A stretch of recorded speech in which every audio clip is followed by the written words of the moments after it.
In a galaxy where ancient traditions rule the stars, a 12-year-old human prodigy named Elias Carver steps into the hallowed halls of the Galactic Institute of Technology, his eyes blazing with dreams of mastering hyperspace navigation. But when his brilliance crashes against the Academy's rigid methods, a single failure sparks a journey that will defy the cosmos itself. From exile to revolution, this is the story of a boy who dared to rewrite the equations of the stars, and change the galaxy forever. Before we dive into this epic tale, a quick nudge: have you subscribed to Astro Realms yet? If not, no pressure, but it's free, and it'll ping you whenever we drop a new story that'll spark your imagination. Now, let's step into a galaxy far beyond our own, where a young human's dreams collide with the rigid traditions of an ancient academy, only to ignite a revolution that changes the stars forever. The soft chime of the arrival bell echoes through the vast halls of the Galactic Institute of Technology. In the doorway stands Elias Carver, a 12-year-old human, small even for his species, with jet black hair curling over sharp green eyes. His crisp academy uniform fits him like a second skin, every fold precise, a testament to his determination to belong in this alien world.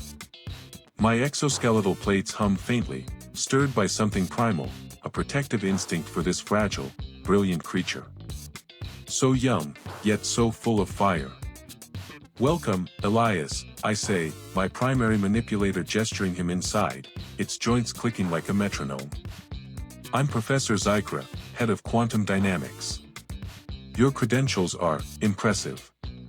Elias steps forward, his human gait a curious, uneven rhythm compared to the fluid glide of my Clythar species.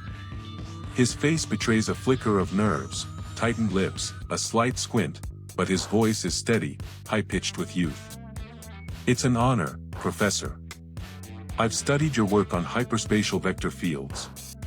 Your theories on quantum drift are mind-blowing." My sensory stalks quiver with delight. Most students find my papers denser than a neutron star, but this child, he's devoured them. "Tell me, what did you make of the recursive stabilization models in my latest publication?" His eyes spark, and he launches into a breakdown so insightful it makes my carapace tingle. He doesn't just recite, he connects dots I hadn't seen, questions assumptions I wrestled with during my research.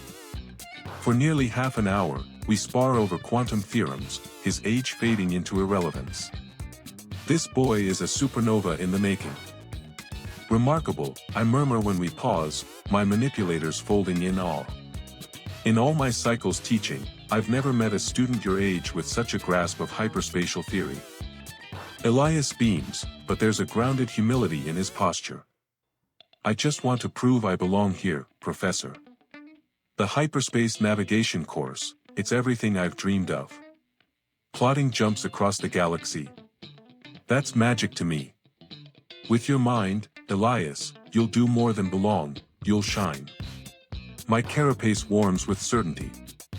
"The course is rigorous, but you're built for it. I can't wait to see what you achieve."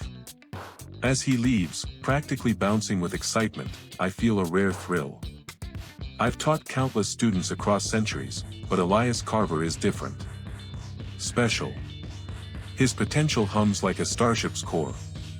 Yet, as I adjust my atmospheric regulator and prepare his first semester's syllabus, a fleeting thought brushes my mind: the brightest flames can burn too hot, too fast, if pushed beyond their limits.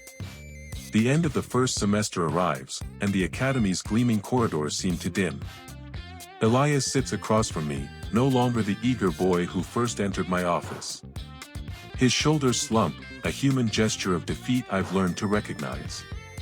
The data slate between us glows with his exam results, a harsh constellation of failures. "I don't get it," he says, his voice cracking, raw with frustration. "I know the theory backward and forward. I can explain every hyperspace principle, but when it's time to plot the jumps," he stares at his hands, fingers knotted. "It falls apart." I tilt my sensory stalks, projecting calm. The practical application of hyperspace navigation is a leap from theory. Many struggle with it. Not like this. Elias gestures at the slate, where failed navigation sequences pulse like accusations. Everyone else sees the flow, the patterns. For me, it's just chaos. Numbers that won't align. The truth stings my carapace. Elias's theoretical brilliance outshines most graduate students, but in the simulator, where species with innate spatial processing glide through quantum variables, he crashes hard. Perhaps, I offer, manipulators clicking thoughtfully, we could arrange extra tutoring. Professor Silax has helped students bridge the gap. Other humans? Elias's eyes snap up, sharp with hope and doubt. I hesitate. You're our first human in the navigation track. But Silax has worked with humans in other disciplines. So no one knows if we can even do this. His voice drops, a quiet tremor slicing through. Maybe humans just aren't wired for it. Nonsense, I say, stalks waving in gentle rebuke. One semester doesn't define you. You're young, Elias. Next term, we'll lighten your load, focus on practical exercises. You'll get there. He nods, a spark of his old fire returning, but as he leaves, I wonder if I believe my own words. The Academy teaches that any mind can master any challenge with enough discipline. But what if we're wrong? What if Elias's brilliance is a star we're trying to force into the wrong orbit? 2 years later, the disciplinary chamber feels like a void. Its stark lighting and sound-dampening walls amplify the weight of what's about to happen. Elias, now 14, sits at the respondents' table, his uniform rumpled, a bruise blooming under one eye. The bright-eyed Prodigy is gone, replaced by a taller, harder version of himself, forged in frustration. Dean Voris's feeding appendages snap with disapproval. Mr. Carver, explain yourself. He had it coming, Elias says, his voice flat, stripped of its former spark. He kept mocking me.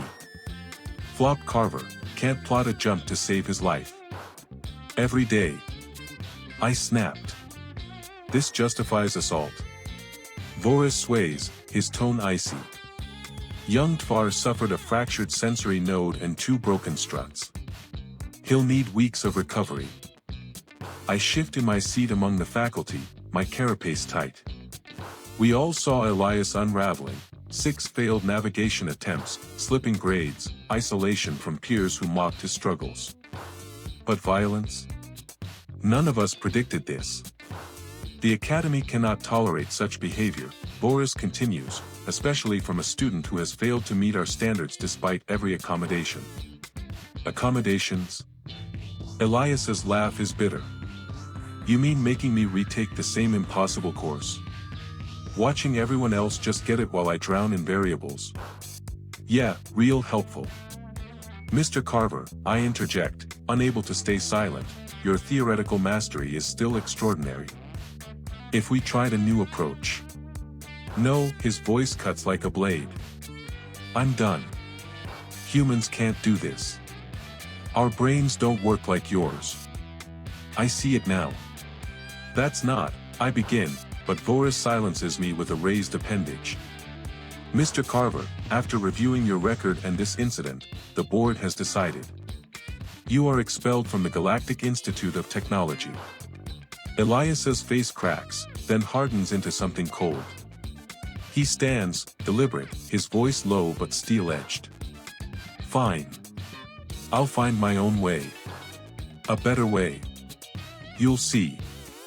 He strides out, ignoring the board's chittering disapproval. I stare after him, his final words echoing. Not surrender, a vow. I failed him. We all did. But as the chamber empties, I can't shake the feeling that Elias Carver's story isn't over. 6 years drift by, each cycle dimming my faith in the Academy's rigid ways. I teach, watching students master hyperspace navigation, but Elias's departure haunts me. Every struggling student makes me question, are we forcing them into molds that don't fit? Then, chaos erupts.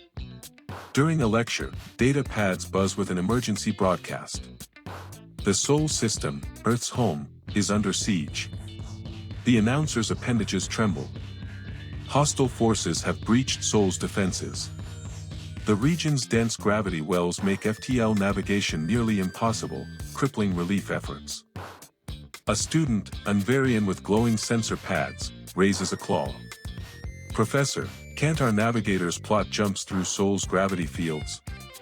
I adjust my stalks, choosing my words. Sol's overlapping gravity wells create chaotic matrices.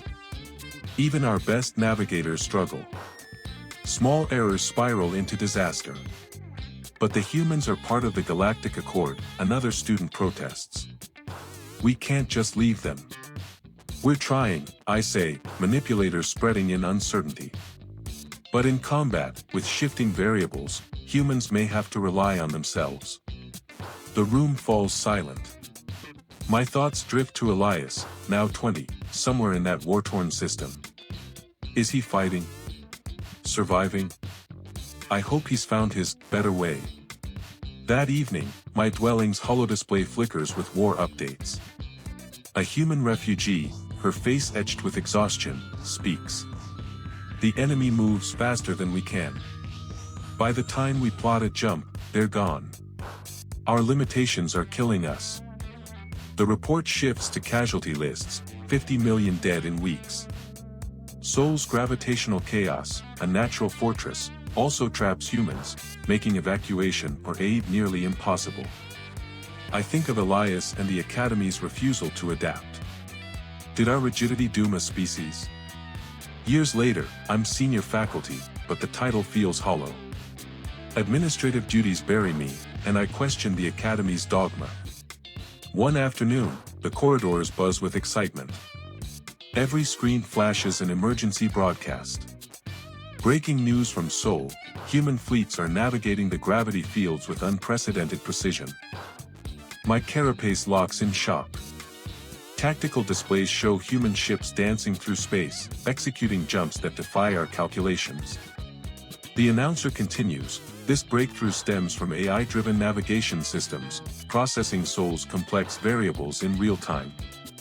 Professor KLYV mutters, impossible.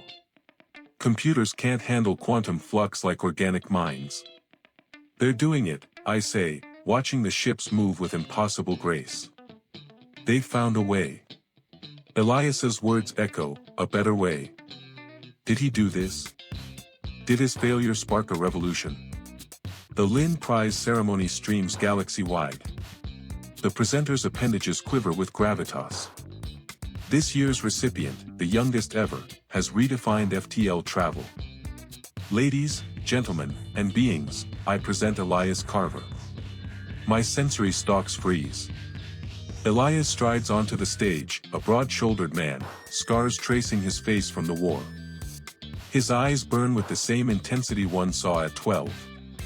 Many know me as the creator of AI navigation, he says, voice deep but clear. But my journey began with failure. At 12, I entered this academy, dreaming of navigating the stars. Instead, I learned humans can't process jumps like other species. I thought it made us lesser. But in the war, watching my people die, I realized we didn't need to change our minds, we needed to change the math. He explains his system, AI that redefines hyperspace calculations, simplifying what organics couldn't. It's elegant, revolutionary. I feel pride and regret. We tried to mold him, he reshaped the galaxy. The Academy's board chamber is a tomb of tradition, its table etched with centuries of names. Financial projections hover grimly, navigation enrollment down 90%. Director Vorus's appendages snap. Winchester's AI has gutted our commissions. Ships galaxy-wide use it. We must adapt, I say. Teach AI navigation. Create new programs. Never, Dean THRWX snarls. We've trained navigators for millennia. We won't bow to a human fad. It's no fad, I counter. It's reality. Ignore it, and we're obsolete. The argument spirals, tradition clashing with survival. I think of Elias, who dared to break the mold we forced on him. Months later, I'm jobless, my savings drained. The Academy ousted me after my outspoken critiques. Rejection notices pile up. My traditional expertise is historically significant, but obsolete. Then, my data pad chimes.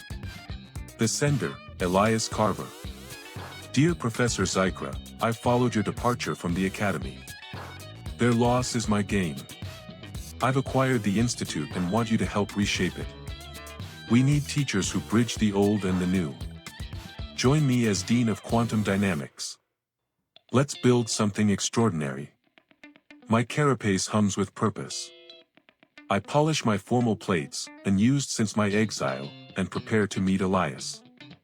His office is the same yet transformed, glowing with displays of AI-guided ships. Elias, scarred but steady, smiles, a human gesture I've grown to admire. The old board would have hated this, I say, gesturing at the screens. They're not here, he replies. And they're fuming that their greatest failure bought their precious academy. You were never a failure, I say, regret heavy. We failed you. He raises a hand. Expelling me was the best thing. Failing here forced me to rethink everything. The war gave me purpose. Your theory classes gave me the foundation. He offers me the role of dean, to blend tradition with innovation. There'll be resistance, I warn. Good, Elias says, grinning. I'm used to solving impossible problems. And I know just the teacher to help. Conclusion. 20 years ago, a boy walked into my office, eyes alight with dreams of the stars. We tried to shape him, but he reshaped us. Elias Carver's failure was no end but a beginning, a spark that ignited a revolution. The Academy, once a monument to tradition, now stands at the edge of change. With Elias leading and me at his side, we'll forge a future where every mind, human or alien, can navigate the cosmos. The stars are no longer bound by old equations. They belong to those who dare to rewrite them. Let this message ignite your faith, rekindle your hope, and spur you to stand firm on your journey. Thank you for staying with me to the end. If this story stirred your heart, drop a like, share this video with someone who needs it, and hit that subscribe button to catch more content like this. May God's blessings overflow in your life, and I'll see you soon.